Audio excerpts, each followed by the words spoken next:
চল চল, বললাম তো দিচ্ছি, তোর জন্য রেখেছি মাছের কাটাকুটি। আরে এগুলো মাছের কাটা, তুই কুকুর হয়ে খাস? চল তোকে বিস্কুট দেবো, চল। দেখ, একজনকে দিতে এসছে আর একজন খাচ্ছে। হ্যাঁ, চল বিস্কুট দেবো, তুই এটা ছেড়ে দে, ছেড়ে দে।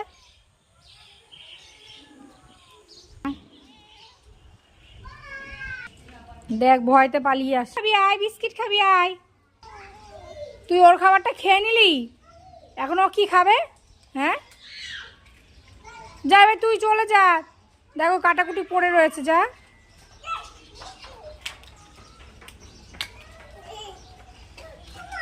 তোমরা দুজন চলে এসছো এখানে, এই যে এখানে খাবার। এবার খুঁজে পেয়েছে, বদমাস কুকুরটা ছিটিয়ে দিয়েছে খাবার।